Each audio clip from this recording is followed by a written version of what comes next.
I am joined by Yaniv Ronen, who is an author on several strategy sites, specifically one called spinandgostrategy.com, which is, of course, since the introductions of Spin and Gos, this has been something that people either love or hate, but either way, it's something that I think people don't really fully understand how to utilize GTO Spin and Go strategies. So first of all, I wanted to talk to you a little bit about, it's definitely a way that I think more people are qualifying for poker tournaments these days. So tell me a little bit from your perspective, what do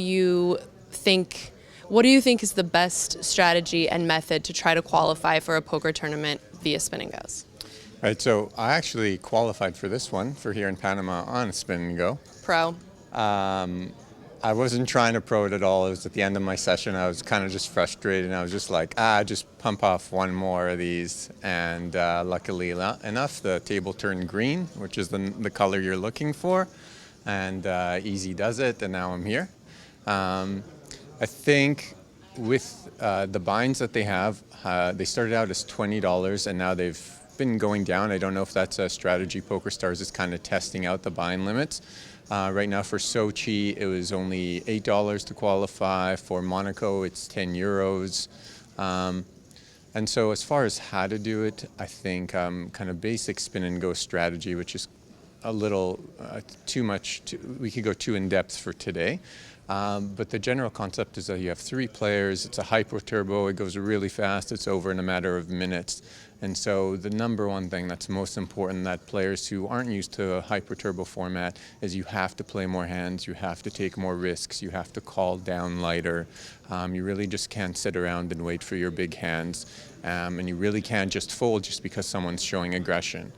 So when I work with students, it's always kind of my motto that people who have read my work and seen my work here over and over and over again is be aggressive until your opponents give you a reason to stop. So to kind of paint a picture is you driving in a car and you just put your foot on the gas until you see an accident coming, right? And sometimes you don't see it coming. You just got to go, go, go, and then too late, you're in a car crash. But that's just the way to do it because there's such a short time span to get it done.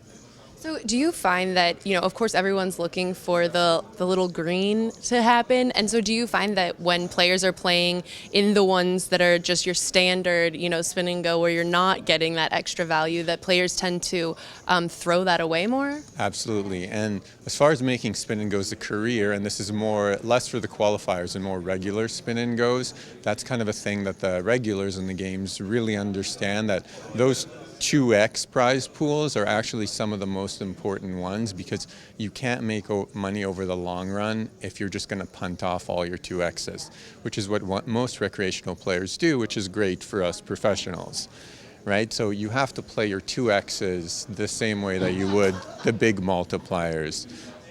Granted, your strategy is going to change a little bit when you get the big multipliers because you have to consider people might be playing a little bit tighter, a little more scared.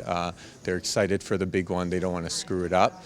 And so it kind of goes to the reverse where in the low buy-in ones, you want to be aggressive but kind of pull back when you see people just throwing their chips away. Whereas in the higher ones, the higher prize pool ones, you really want to put your foot on the gas because everyone's going to be a little more timid for the most part. Well, if you guys want more, of course, you can check out spinandgostrategy.com, and we will have another video for you in the coming weeks about how to play against Spin and Go qualifiers. Thank you so much. You're on PokerNews.com.